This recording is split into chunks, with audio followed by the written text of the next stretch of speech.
인정합니다. 당신들은 세계 최고입니다. 25년 무사고 A380 수석 기장이 휠체어에서 일어나 한국 구급 대원들에게 거수경례를 올렸습니다. 412명의 목숨을 쥐던 손이 떨리고 있었고 한 번도 꺾인 적 없던 허리가 한국식 절로 깊이 숙여졌습니다. 10년 전 이 여자는 호주에서 남편이 구급차 40분 기다리다 눈앞에서 죽는 걸 지켜봤습니다. 그 악몽이 한국 고속도로 위에서 똑같이 반복되려던 순간 119가 단 5분 만에 나타났어요. 이 여자는 믿지 않았습니다. 불가능하다고 쇼라고. 이 나라는 구급차가 아니라 수술실을 보냈어요.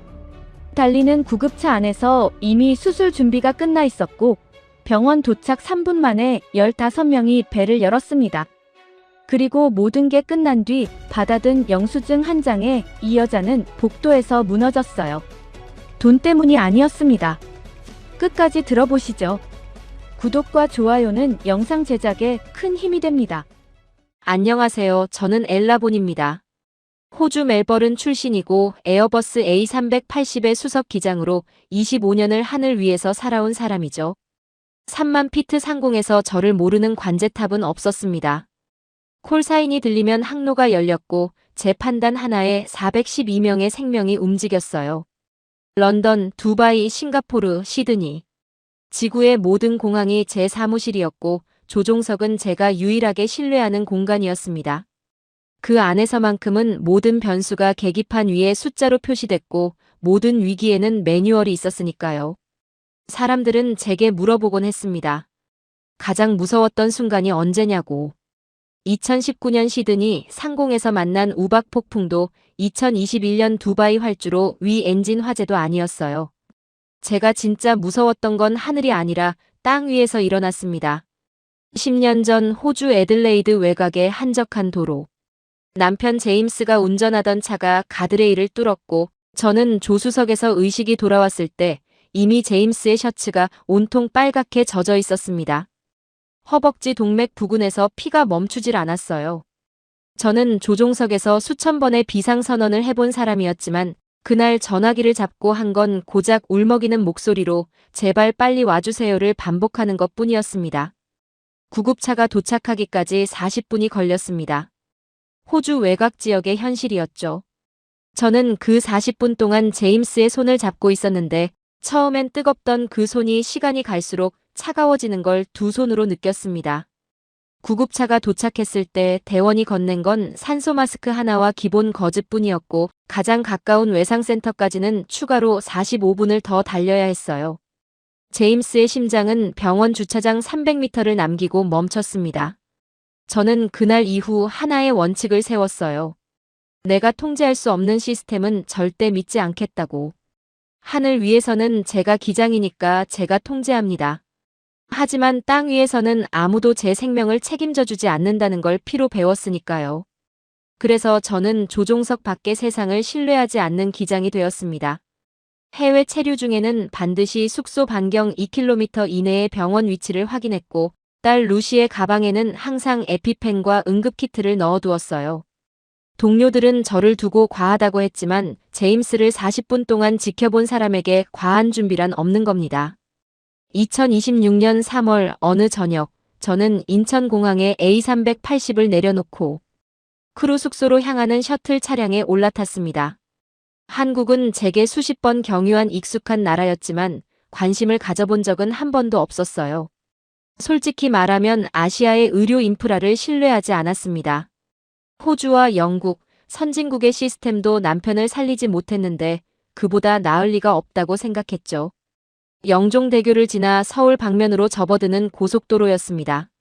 셔틀 기사가 라디오를 틀었고 저는 창밖의 도시 불빛을 멍하니 보고 있었어요. 그때였습니다.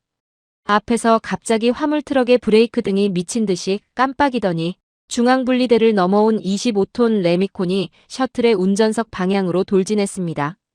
충돌의 순간을 저는 소리로 기억합니다. 금속이 찢어지는 비명 같은 굉음, 유리가 폭발하며 얼굴을 스치는 파편의 감촉, 그리고 제 몸이 안전벨트에 묶인 채 좌우로 내던져지는 느낌. 차가 3바퀴를 돌았는지 4바퀴를 돌았는지 모르겠지만 모든 것이 멈추었을 때 저는 뒤집어진 차 안에서 천장에 매달려 있었습니다. 왼쪽 갈비뼈 부근에서 뜨거운 것이 흘러내렸고 오른쪽 다리는 구겨진 대시보드에 끼어 감각이 없었어요. 기름 냄새가 코를 찔렀고 어딘가에서 액체가 똑똑 떨어지는 소리가 들렸습니다. 저는 두 눈을 떴지만 앞이 보이지 않았어요. 피가 이마에서 흘러 시야를 덮고 있었으니까요. 손을 뻗었습니다. 더듬더듬 바닥을 짚다가 손끝에 차가운 유리 조각과 함께 익숙한 직사각형이 잡혔어요. 제 휴대폰이었습니다. 액정은 거미줄처럼 갈라져 있었지만 화면 너머로 루시의 사진이 희미하게 빛나고 있었어요. 10살짜리 제 딸. 시드니 할머니 댁에서 엄마가 돌아오기를 기다리고 있을 아이. 그 순간 10년 전의 장면이 정확히 겹쳤습니다. 피 묻은 손으로 전화기를 잡고 있었던 그때. 제임스의 손이 차가워지던 그때. 가슴 깊은 곳에서 공포가 올라왔고 저는 입술을 깨물었습니다. 지금 이 시각 한국의 도로 위에 내가 뒤집혀 있고 피를 흘리고 있고 아무도 이 차 안에 사람이 있다는 걸 모를 수 있다는 사실이 저를 짓눌렀어요. 제임스, 미안해. 나도 이렇게 끝나는 건가? 그런데 그때 멀리서 무언가가 들렸습니다. 처음엔 환청이라고 생각했어요. 깨진 유리 너머로 스며드는 그 소리는 분명히 사이렌이었지만 너무 빨랐습니다. 말도 안 되게 빨랐어요. 사고가 난 지 채 몇 분이 지나지 않은 것 같았으니까요. 사이렌 소리가 점점 커졌습니다. 하지만 저는 그 소리를 믿을 수가 없었어요. 10년 전에도 사이렌은 들렸거든요. 다만 40분 뒤에 사이렌이 점점 가까워지고 있었습니다. 뒤집어진 차 안에서 저는 고개를 돌릴 수조차 없었지만 그 소리의 거리감만큼은 정확히 읽을 수 있었어요. 25년간 조종석에서 관제탑의 무선 신호 강도로 거리를 가늠해온 사람이니까요. 분명 1km 이내. 아니, 그보다 가깝습니다. 수백 미터 앞까지 와 있었어요. 하지만 제 머릿속은 그 소리를 받아들이지 못했습니다. 사고가 발생한 지 고작 5분 남짓밖에 지나지 않았거든요. 5분. 조종석에서 비상선언을 하고 체크리스트의 첫 페이지를 넘기는 시간. 커피 한 잔을 내리기에도 빠듯한 시간. 그 시간 안에 구급대가 고속도로 사고 현장에 도착한다는 건 제 상식 밖의 일이었습니다. 10년 전 애들레이드 외곽에서 구급차를 부른 뒤 제가 처음 한 일은 시계를 본 것이었어요. 기장의 습관이죠. 모든 비상 상황은 시간으로 기록해야 하니까요. 전화를 끄는 시각 오후 4시 12분. 이후 저는 매 5분마다 시계를 확인했습니다. 4시 17분, 도로 위에는 아무것도 보이지 않았어요. 4시 22분, 제임스의 얼굴이 창백해지기 시작했습니다. 4시 32분, 제임스가 저를 보며 입을 움직였지만 소리가 나오지 않았어요. 4시 38분, 손이 축 늘어졌습니다. 4시 52분, 사이렌이 들렸고 저는 안도하는 대신 구급차 보닛을 주먹으로 쳤어요. 왜 이제 오느냐고. 호주의 응급 시스템은 세계적 수준이라는 평가를 받고 있었지만 그건 시드니와 멜버른 도심 이야기였습니다. 외곽으로 30분만 벗어나면 가장 가까운 구급 기지까지의 거리는 40km를 넘기 일쑤였고 도착한 구급차 안에서 할 수 있는 처치는 제한적이었어요. 제임스에게 필요했던 건 즉각적인 지혈 수술이었지만 구급대원이 가진 건 압박 거즈와 수액 주사가 전부였습니다. 가장 가까운 외상센터까지 추가 이송 시간 45분. 총 소요 시간 1시간 25분. 골든아워는 이미 3번이나 지나간 뒤였죠. 그래서 저는 지금 이 사이렌 소리를 우연이라고 판단했습니다. 아마 근처에서 다른 출동을 하고 있었겠지. 혹은 이 도로를 순찰 중이었겠지. 이 속도가 이 나라 시스템의 실력일 리가 없어. 제 안의 방어벽이 자동으로 작동하고 있었어요. 기대하면 무너진다는 걸 저는 제임스의 차가운 손으로 배웠으니까요. 빨간 불빛이 깨진 차창 사이로 번졌습니다. 사이렌이 멈추고 차 밖에서 2~3명이 뛰어오는 발소리가 들렸어요. 쇳소리, 장비가 부딪히는 소리, 그리고 한국어로 쏟아지는 고함 같은 지시들. 저는 한국어를 모르지만 그 톤만으로 알 수 있었습니다. 이건 당황한 사람들의 소리가 아니라 훈련된 사람들의 소리라는 걸요. 누군가가 뒤집어진 차에 깨진 뒷유리 쪽으로 접근했고 손전등 불빛이 차 안을 훑었습니다. 그 불빛이 제 얼굴에 닿았을 때 저는 반사적으로 눈을 감았어요. 그리고 영어가 들렸습니다. 완벽하진 않았지만 정확했어요. 캡틴 본, 정신 놓지 마세요. 우리가 왔습니다. 제 이름을 알고 있었습니다. 나중에 알게 된 사실이지만 119 구급대는 출동 중에 이미 사고 차량의 정보를 확인했고 셔틀 회사를 통해 탑승자가 항공사 기장이라는 것까지 파악한 상태였어요. 이름, 국적, 나이. 그들은 사고 현장에 도착하기 전에 이미 제가 누구인지 알고 있었습니다. 하지만 그 순간에 저는 그런 사실을 분석할 여유가 없었어요. 제 머릿속에는 하나의 질문만 맴돌고 있었습니다. 5분. 이건 불가능해요. 당신들은 대체 어떻게 5분 만에 여기까지 온 거죠? 그냥 근처에 있었던 거 아닌가요? 솔직히 말해봐요. 제가 그 말을 실제로 입 밖에 냈는지는 기억이 확실치 않습니다. 하지만 의식의 안쪽에서 저는 분명히 그들을 의심하고 있었어요. 빠른 도착은 우연일 수 있지만 빠른 도착이 곧 빠른 치료를 의미하지는 않는다는 걸 저는 알고 있었으니까요. 호주에서도 구급차는 왔습니다. 다만 느리게 왔고 와서도 할 수 있는 게 별로 없었을 뿐이죠. 차 밖에서 유압 장비가 작동하는 소리가 시작됐습니다. 금속 프레임이 삐걱거리며 벌어지는 진동이 제 등을 타고 전해졌어요. 동시에 차 안으로 또 다른 손이 들어왔습니다. 장갑을 낀 손이 제 목 뒤를 부드럽게 감싸더니 경추 보호대를 정확한 위치에 채웠어요. 제가 고개를 돌리려 하자 그 손이 멈추라는 듯 가볍게 눌렀습니다. 훈련된 압력이었어요.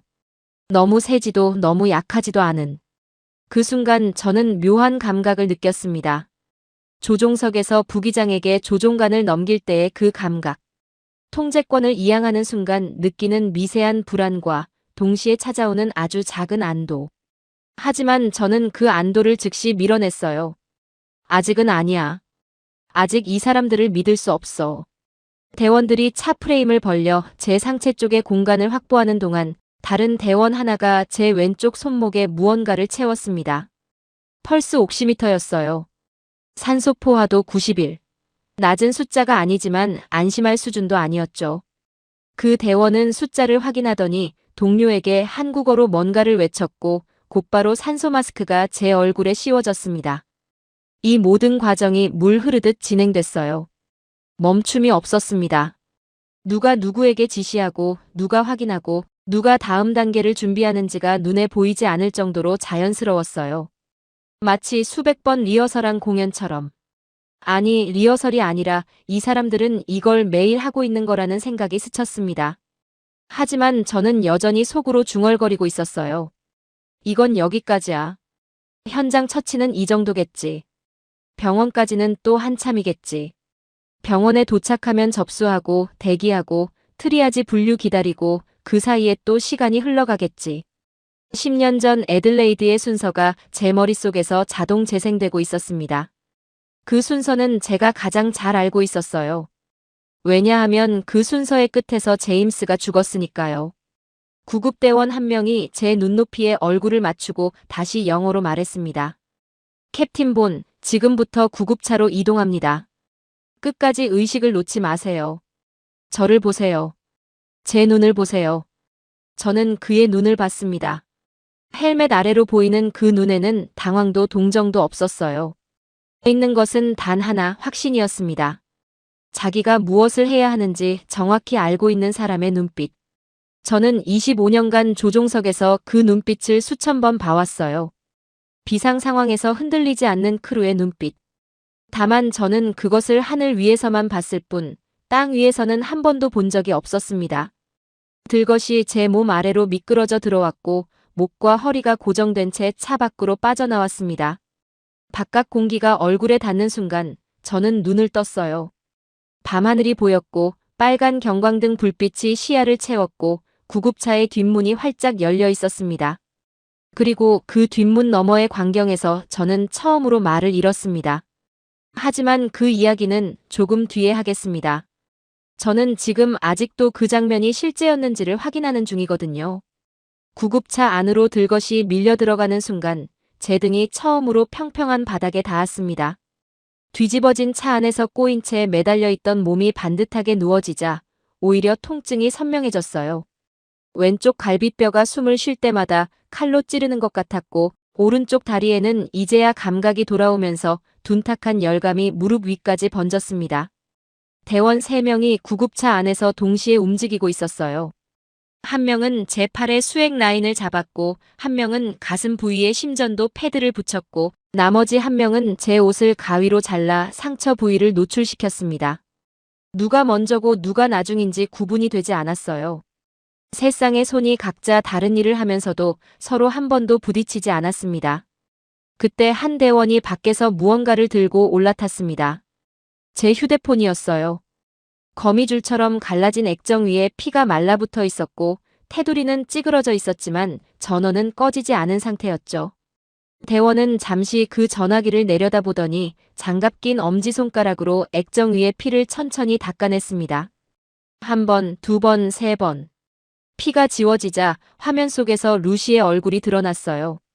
작년 크리스마스에 시드니 할머니 댁 정원에서 찍은 사진. 앞니 하나가 빠진 채로 환하게 웃고 있는 10살짜리 제 딸. 대원이 그 전화기를 제 눈높이로 가져왔습니다. 제 고개는 경추 보호대에 고정되어 움직일 수 없었지만 시선이 닿는 정확한 위치에 루시의 얼굴을 맞춰들어 보인 거예요. 그리고 그가 말했습니다. 억양은 거칠었지만 한 글자도 흔들리지 않는 목소리였어요. 루시를 보세요.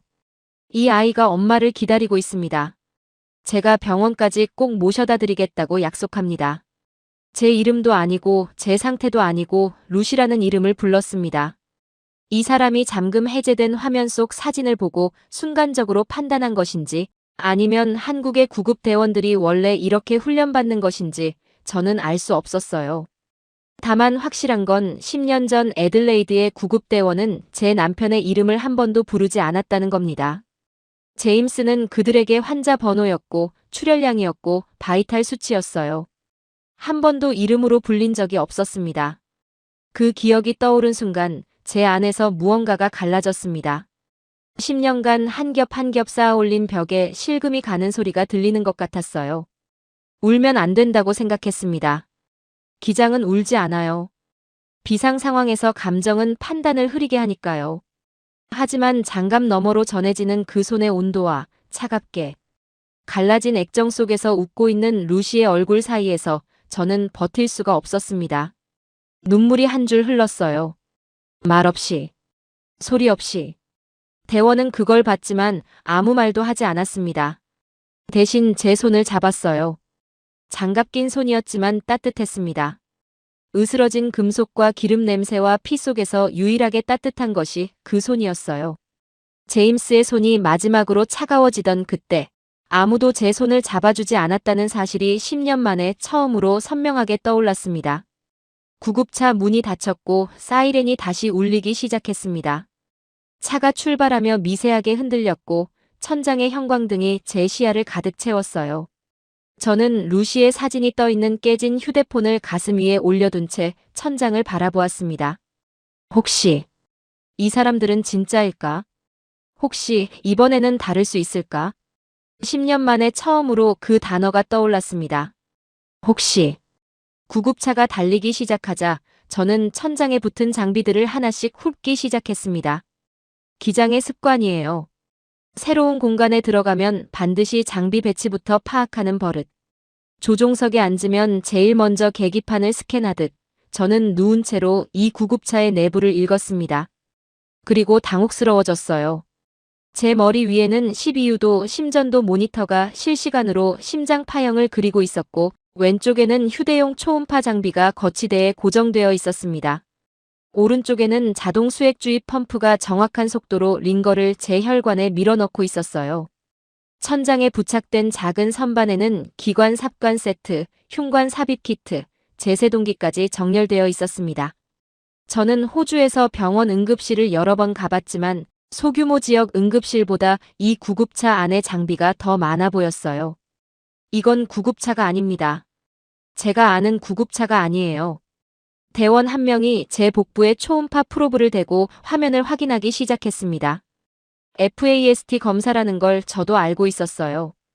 복강 내 출혈 여부를 확인하는 초음파 프로토콜. 하지만 이걸 구급차 안에서 달리는 차 안에서 하고 있다는 게 저를 혼란스럽게 만들었죠. 10년 전 제임스를 실은 구급차에는 혈압계와 산소 마스크만 있었거든요. 초음파는커녕 수액 펌프도 없었습니다. 대원이 할 수 있는 건 거즈를 누르고 병원에 빨리 도착하기를 바라는 것뿐이었어요. 그때 제 시선을 사로잡은 것은 대원의 손에 들린 태블릿이었습니다. 화면 안에 누군가의 얼굴이 보였어요. 흰 가운을 입은 중년 남성. 마스크를 턱 아래로 내린 채 화면을 응시하고 있었고, 대원이 초음파 영상을 그 태블릿으로 전송하자 실시간으로 확인하며 한국어로 지시를 내리고 있었습니다. 저는 눈을 의심했어요. 이 사람은 지금 병원에 있는 의사인 건가요? 구급차가 달리고 있는 이 순간에 병원의 의사가 제 초음파 영상을 보고 있는 건가요? 대원이 제 시선을 알아챘는지 태블릿을 살짝 기울여 보여주었습니다. 화면 한쪽에는 의사의 얼굴이, 반대쪽에는 제 생체 데이터가 숫자와 그래프로 흐르고 있었어요. 심박수, 혈압, 산소 포화도, 초음파 영상이 동시에 전송되고 있었고, 화면 하단에는 제가 읽을 수 없는 한국어 텍스트가 빠르게 업데이트되고 있었습니다. 그러더니 대원이 태블릿의 다른 화면을 열었어요. 거기에는 병원 내부가 실시간 영상으로 잡혀 있었습니다.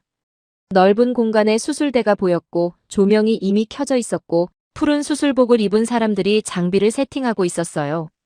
화면 한쪽 화이트보드에 무언가 적혀 있었는데, 영어와 한국어가 섞인 글씨 사이에서 제 이름이 보였습니다.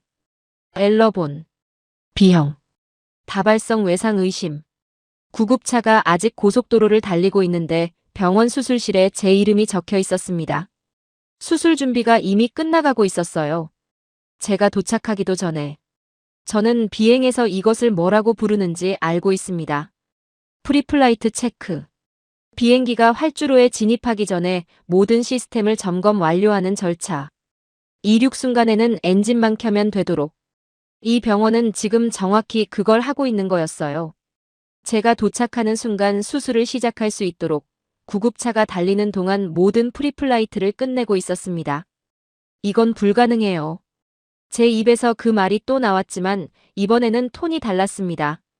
10분 전에 불가능에는 부정이었어요. 이런 일은 일어날 수 없다는 거부. 하지만 지금의 불가능에는 경이에 가까웠습니다. 이런 일이 실제로 일어나고 있다는 놀라움. 제 눈앞에서 제 몸에 연결된 데이터로 제 이름이 적힌 수술실 화면으로 증명되고 있었으니까요. 호주에서 제임스가 병원에 도착했을 때 무슨 일이 있었는지 기억납니다. 응급실 입구에서 접수를 기다렸어요. 트리아지 간호사가 상태를 분류했고 외상 담당 전문의가 다른 수술 중이라 대기해야 했습니다. 수술실이 준비되기까지 추가로 20분. 그 모든 과정이 순서대로, 차례대로, 느리게 진행되는 동안 제임스의 혈압은 계속 떨어지고 있었어요. 그런데 이 나라에서는 그 순서가 통째로 없어진 겁니다. 접수도, 대기도, 분류도. 구급차 안에서 이미 다 끝나 있었어요. 병원에 도착하면 남은 건 단 하나. 수술. 구급차의 속도가 줄었습니다. 사이렌 소리 너머로 자동문이 열리는 소리가 들렸고 차가 부드럽게 멈추었어요. 뒷문이 열리자 바깥에서 형광등 불빛이 쏟아졌습니다. 구급차 문턱 바로 앞에 사람들이 서 있었어요. 5명, 8명, 10명. 아니, 그보다 많았습니다. 수술복을 입은 사람들이 양쪽으로 도열해 있었고 들것을 받을 준비가 되어 있었어요. 그들 중 앞에 선 사람이 짧게 말했습니다. 한국어였지만 그 뒤에 통역하듯 대원이 제게 전했어요. 수술실 준비 완료. 바로 들어갑니다. 도착에서 수술실 진입까지 예상 소요 시간. 제가 나중에 확인한 기록에 따르면 3분이었습니다. 들것이 구급차에서 빠져나오는 순간 15개의 손이 동시에 움직였습니다. 과장이 아니에요. 저는 누운 채로 천장을 보고 있었기 때문에 그 손들의 움직임을 전부 시야에 담을 수 있었거든요. 누군가는 수액 라인을 인수했고, 누군가는 모니터 케이블을 병원 장비로 전환했고, 누군가는 제 산소 마스크를 교체했습니다. 들것의 바퀴가 바닥에 닿은 그 순간부터 멈춤이라는 게 없었어요. 복도를 지나지 않았습니다. 로비를 거치지 않았습니다. 접수 창구 앞에 서지도 않았어요. 구급차 문에서 수술실 문까지 저는 한 번도 정지한 적이 없었습니다. 들것은 계속 같은 속도로 앞을 향해 밀려갔고 천장의 형광등이 리듬처럼 머리 위를 스쳐 지나갔어요. 호주의 순서가 머릿속에 자동으로 재생됐습니다. 응급실 도착. 트리아지 간호사의 상태 분류. 접수 데스크에서 신원 확인과 보험 정보 입력. 대기실 또는 침상 배정 대기. 담당 전문의 호출. 영상 검사 오더. 검사 결과 확인. 수술 결정. 수술실 배정 및 준비. 마취팀 소집. 이 모든 단계를 순서대로 밟아야 했고 각 단계 사이에는 대기 시간이 있었습니다. 호주 공공병원 응급실에서 이 전체 과정이 완료되기까지 환자의 90%가 11시간 이상을 소요한다는 통계를 저는 알고 있었어요. 물론 생명이 위급한 중증 외상은 더 빠르게 처리되지만 그 빠르다는 것조차 한국에서 제가 겪고 있는 속도와는 차원이 달랐습니다. 수술실 문이 열렸을 때 안에는 이미 모든 것이 세팅되어 있었어요. 무영등이 켜져 있었고 수술 도구가 펼쳐져 있었고 마취 장비의 화면에는 제 이름과 생체 데이터가 떠 있었습니다. 구급차 안에서 전송된 데이터를 기반으로 이 사람들은 이미 수술 전략을 수립한 상태였어요. 제가 이 방에 도착하기도 전에 어디를 먼저 열고 어디를 먼저 봉합할지가 결정되어 있었다는 뜻입니다. 수술팀이 들것에서 수술대로 저를 옮기는 데 걸린 시간은 체감상 10초 정도였어요. 마취과 전문의가 제 얼굴 위로 고개를 내밀더니 영어로 말했습니다. 짧고 명확했어요. 캡틴 본, 지금부터 전신 마취를 시작합니다. 다음에 눈을 뜨면 모든 게 끝나 있을 겁니다. 저는 그 순간 반사적으로 한 가지를 세고 있었습니다. 구급차가 병원에 도착한 시점부터 지금 마취가 시작되기까지의 시간. 제 내부 시계로 3분이 채 되지 않았어요. 3분. 호주에서는 응급실 접수도 끝나지 않았을 시간. 트리아지 간호사가 제 팔찌의 색깔 코드를 채우고 있었을 시간. 그 3분 안에 이 나라는 접수, 분류, 검사, 준비, 소집을 전부 끝내고 수술을 시작하고 있었습니다. 조종석에서 저는 늘 크루의 팀워크를 자랑스러워했어요. 400명의 생명을 책임지는 비행에서 기장, 부기장, 항공기관사, 객실 승무원이 각자의 역할을 정확히 수행하는 그 싱크율. 제가 본 최고의 팀은 두바이 노선에서 엔진 화재를 7분 만에 진압한 크루였습니다. 하지만 지금 이 수술실에서 벌어지고 있는 건 그것과 차원이 다른 종류의 협업이었어요. 15명이 한 명의 환자를 위해 동시에 움직이고 있었습니다. 외상외과, 마취과, 영상의학과, 간호팀, 수혈팀. 각자가 다른 전문 분야를 가진 사람들이 하나의 작전처럼 움직이고 있었고 그 작전의 브리핑은 제가 아직 구급차 안에 있을 때 이미 끝나 있었어요. 구급차에서 전송된 데이터가 브리핑 자료였고 도착 전 세팅이 리허설이었고 제가 수술대에 오른 이 순간이 본 공연이었습니다. 저는 이 사람들보다 더 완벽한 크루를 본 적이 없었어요. 그 생각이 마취제가 혈관을 타고 퍼지기 시작하는 순간에 떠올랐습니다. 3만 피트에서 400명을 지키던 기장이 지상에서 15명에게 생명을 맡기고 있었어요. 그리고 이상하게도 괜찮았습니다. 무영등의 빛이 점점 흐려졌고 마취과 전문의의 얼굴이 멀어져 갔습니다. 의식이 사라지기 직전 제 머릿속에 마지막으로 스친 건 하나의 문장이었어요. 이번에는 괜찮을 수 있다.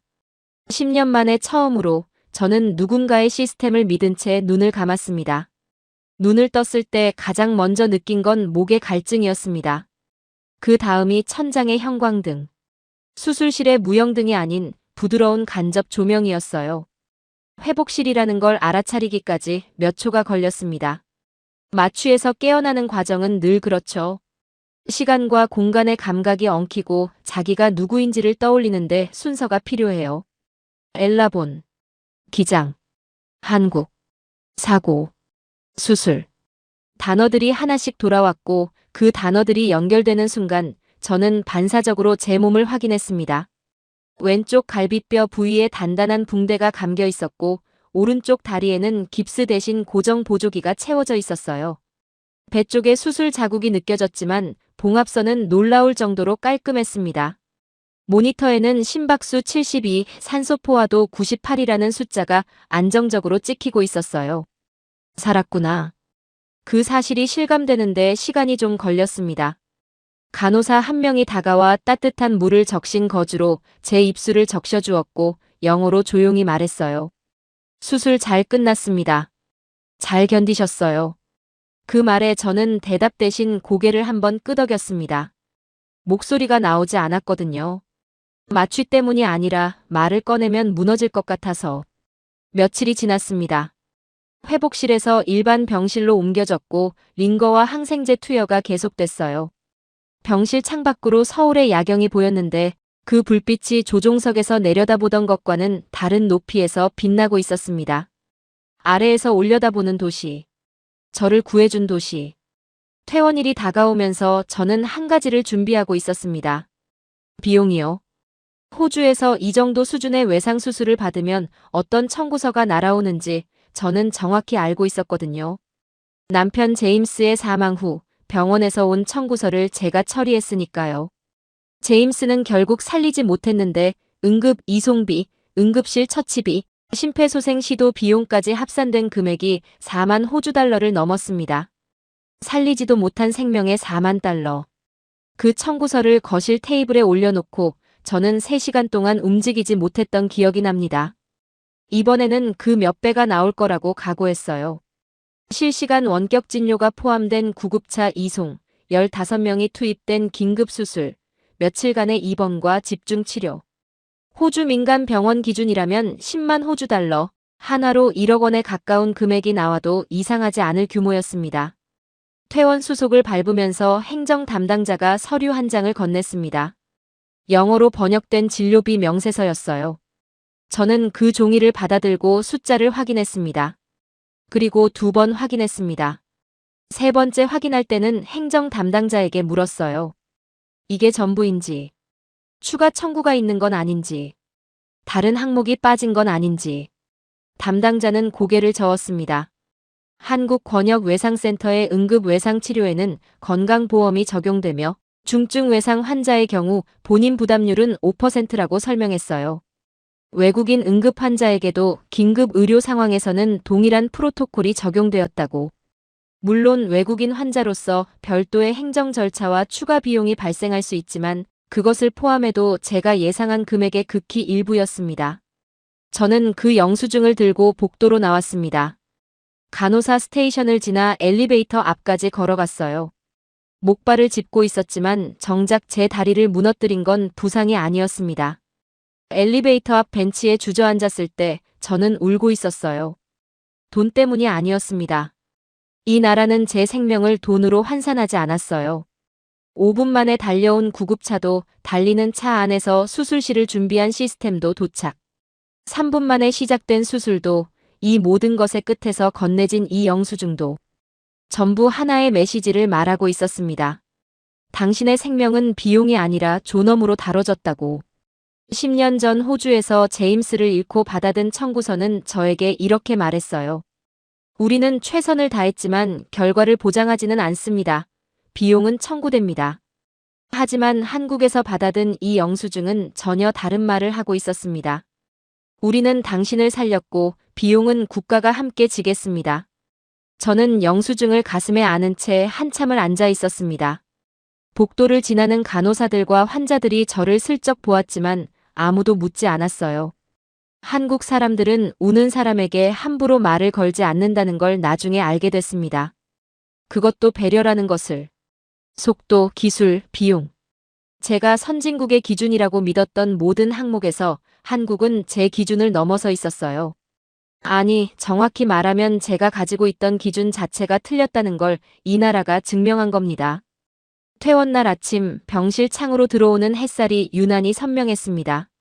며칠간 누워있던 침대에서 몸을 일으키자 왼쪽 갈비뼈가 아직 욱신거렸지만 처음 눈을 떴을 때의 그 날카로운 통증과는 비교할 수 없을 만큼 무뎌져 있었어요. 간호사가 휠체어를 가져왔고 저는 마지막으로 병실을 한번 둘러봤습니다. 침대 옆 테이블 위에는 루시의 사진이 떠있는 깨진 휴대폰이 놓여 있었어요. 대원이 장갑으로 닦아준 그 전화기. 저는 그걸 2손으로 집어 무릎 위에 올려놓았습니다. 1층 로비로 내려갔을 때 예상하지 못한 풍경이 저를 기다리고 있었습니다. 로비 한쪽에 마련된 작은 공간에 사람들이 서 있었어요. 처음엔 누군지 알아보지 못했습니다. 사고 현장에서 그들은 헬멧과 형광조끼를 입고 있었고 수술실에서는 마스크와 수술모 아래 눈만 보였으니까요. 하지만 사복 차림의 그들 사이에서 한 사람의 눈을 보는 순간 저는 알아봤습니다. 깨진 차 틈으로 손을 넣어 제 경추를 잡아주던 그 눈. 루시 사진을 제 눈높이에 들어 보이며 약속하겠다고 말하던 그 눈. 사고 현장에서 제게 캡틴 본, 정신 놓지 마세요라고 외치던 그 눈. 이름을 몰랐어요. 그날 물어볼 여유가 없었으니까요. 하지만 그 눈빛은 제 기억 속에서 단 한 번도 흐려진 적이 없었습니다. 그의 옆에는 구급차에서 초음파를 진행했던 대원, 산소 마스크를 씌워주던 대원, 그리고 수술실에서 마지막으로 제게 말을 건넸던 마취과 전문의, 외상외과 집도의까지 서 있었어요. 병원 측에서 조용히 마련한 자리라는 걸 나중에 알았습니다. 퇴원하는 외국인 환자에게 의뢰하는 행사가 아니라 이 팀이 직접 요청했다고 했어요. 자기들이 살린 환자가 걸어나가는 모습을 보고 싶다고. 휠체어가 그들 앞에 멈추었습니다.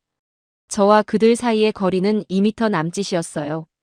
아무도 먼저 말을 꺼내지 않았습니다. 잠시 침묵이 흘렀고 그 침묵 속에서 저는 한 가지를 결심했습니다. 저는 휠체어의 팔걸이를 잡았습니다. 간호사가 놀라서 제 어깨를 잡았지만 저는 고개를 저었어요. 왼쪽 갈비뼈가 욱신거렸고 오른쪽 다리의 보조기가 바닥에 닿을 때 둔탁한 통증이 올라왔지만 저는 일어섰습니다. 25년간 조종석에서 해왔던 것처럼 등을 곧게 펴고 두 발로 섰어요. 먼저 거수경례를 올렸습니다. 오른손을 이마 옆으로 가져가 손끝을 정렬하는 그 동작. 기장이 관제탑에 경의를 표할 때, 부기장에게 조종관을 이양할 때, 동료 기장의 마지막 비행을 배웅할 때 하는 그 경례. 저는 25년 동안 이 경례를 하늘 위의 사람들에게만 해왔습니다. 땅 위에서 이 동작을 한 건 이날이 처음이었어요. 경례를 내리고 나서 저는 허리를 숙였습니다. 한국에 수십 번 오가면서 한 번도 해본 적 없는 동작이었어요. 한국식 인사. 얼마나 깊이 숙여야 하는지 정확히는 몰랐지만 제가 할 수 있는 가장 깊은 각도로 허리를 꺾었습니다. 갈비뼈가 비명을 질렀지만 상관없었어요. 고개를 숙인 채 저는 말했습니다. 영어였고 누군가가 통역해 주었다고 나중에 들었어요. 나는 25년 동안 하늘을 지켰습니다. 3만 피트 위에서 수백 명의 생명을 책임지는 게 제 일이었고 그 일에 자부심을 가지고 살아왔어요. 하늘 위에서 저는 모든 걸 통제할 수 있었고 제 판단이 곧 법이었습니다. 그래서 오만했어요. 땅 위의 시스템은 믿을 게 못 된다고, 아시아의 인프라는 선진국에 미치지 못한다고, 아무도 제 가족의 생명을 저만큼 지켜줄 수 없다고 생각했습니다. 당신들이 그 오만을 부숴주었습니다. 나는 평생 하늘을 지켰지만 당신들은 땅 위에서 한 가정에 무너진 하늘을 다시 세워주었습니다. 10년 전 남편을 잃고 나서 저는 누구도 믿지 않겠다고 맹세했어요. 하지만 당신들은 제가 의식을 잃어가는 차 안에서 5분 만에 나타났고 제 딸의 이름을 불러주었고 달리는 구급차 안에서 수술실을 준비했고 3분 만에 수술을 시작했고 제 생명을 돈이 아닌 존엄으로 다뤄주었습니다. 제가 10년 동안 불가능하다고 믿었던 모든 것을 당신들은 1시간 안에 증명했어요. 인정합니다. 당신들은 제가 만난 최고의 크루입니다. 가장 정확하고 가장 빠르고 가장 뜨거운 심장을 가진 사람들입니다. 고개를 들었을 때 앞에 선 그 대원의 눈이 붉어져 있었습니다. 울지 않으려고 입술을 꽉 깨물고 있었지만 눈가가 젖어 있었어요. 그 옆에 동료도 수술복 대신 셔츠를 입은 외상외과 집도의도 고개를 살짝 숙이고 있었습니다. 로비에 잠시 침묵이 흘렀습니다. 누구도 박수를 치거나 환호하지 않았어요. 그냥 조용했습니다. 그 조용함이 어떤 박수보다 무거웠고 어떤 환호보다 따뜻했습니다. 그 대원이 한 걸음 앞으로 나와 제 손을 잡았습니다. 이번에는 장갑을 끼지 않은 맨손이었어요. 사고 현장에서 장갑 너머로 느꼈던 온기가 맨손으로는 이렇게 전해지는구나 하는 걸 그때 처음 알았습니다. 저는 그 손을 잡고 한참을 서 있었어요. 퇴원 후 일주일간 서울의 호텔에서 회복하며 저는 2통의 전화를 했습니다. 첫 번째는 시드니에 있는 딸 루시에게. 엄마 괜찮아, 곧 데리러 갈게. 두 번째는 항공사 본사 인사부에게 한국지사 근무를 자원하겠다고 인사부 담당자가 되물었어요. 한국지사는 경력직 기장들이 기피하는 보직 중 하나인데 확실하냐고.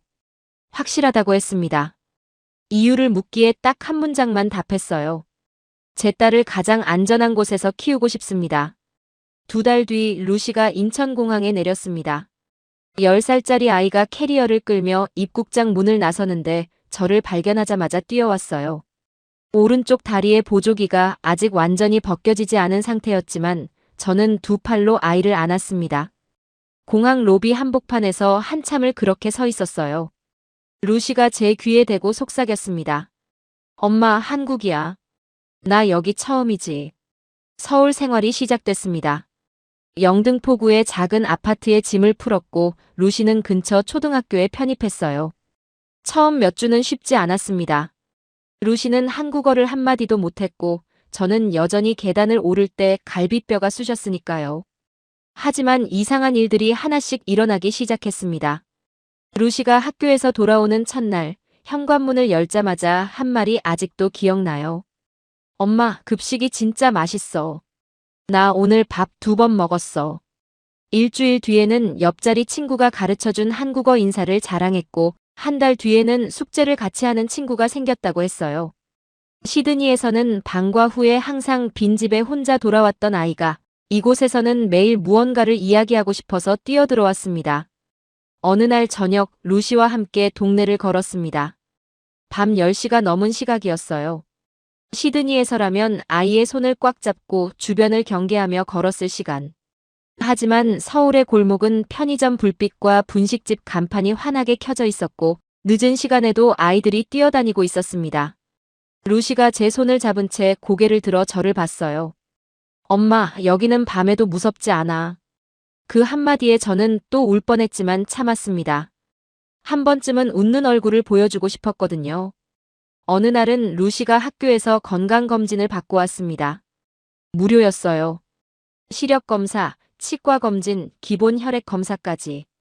시드니에서 같은 검진을 받으려면 소아과 예약의 2주, 비용은 300호주 달러가 넘었거든요.